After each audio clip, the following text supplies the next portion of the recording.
Hello friends, welcome to our channel Inhouse ERP. I hope you all doing good. We are making a video series on CRUD operations in ASP.NET MVC. CRUD basically create, read, update and delete operations of ASP.NET MVC framework with database that is MS SQL Server. So friends, let's come to see part 3. जैसे कि आप देख सकते हैं, हम कुछ भी text box में वैल्यू फिल कर सकते हैं। एड्रेस में भी कुछ भी, ये हमारे टेक्स्ट बॉक्स बन के रेडी हो गए हैं। और हम इसको क्लास दे देते हैं बूटस्ट्रैप की, ताकि टेक्स्ट बॉक्स का डिज़ाइन थोड़ा अट्रैक्टिव बन जाए। न्यू @ हम इस तरीके से क्लास देते हैं। Form control by default class होती है बूटस्ट्रैप की, जो हम इसको ऐड करेंगे, रिफ़्रेश करेंगे तो जैसे कि बाय डिफ़ॉल्ट डिज़ाइन ऐड हो गया है। हम इसको कॉपी पेस्ट करके बाकी एड्रेस में भी लगा देंगे और जेंडर में भी लगा देंगे।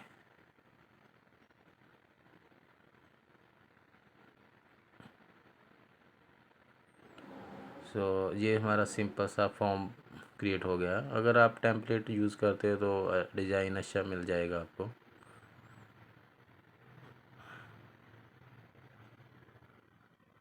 और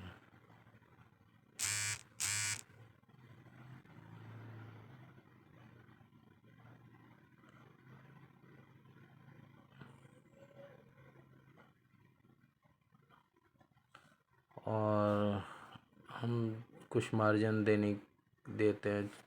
चलो इसको रहने देते, डिज़ाइन अपने आप यूज़ हो जाएगा।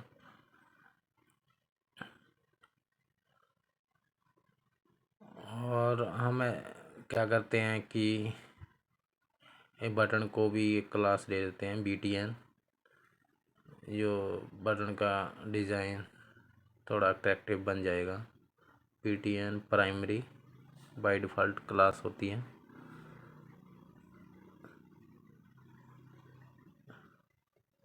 और ये हमारा फॉर्म रेडी हो गया है।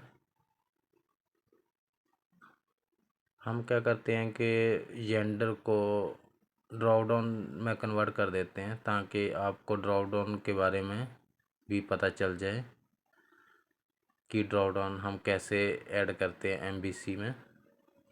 इसका बाय डिफ़ॉल्ट होता है MVC की प्रॉपर्टी ड्रॉप डाउन लिस्ट 4, और इसमें हम कुछ वैल्यू डालेंगे जैसे mail.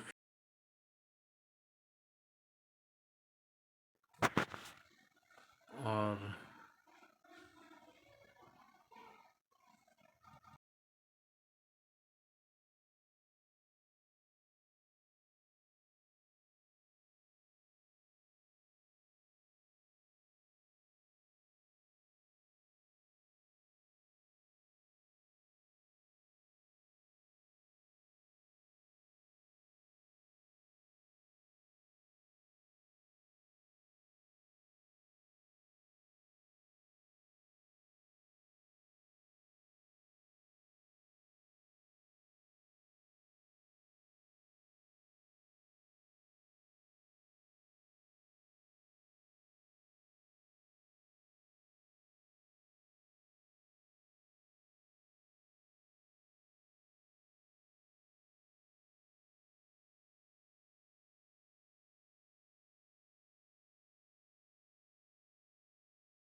So friends, I hope you like this video.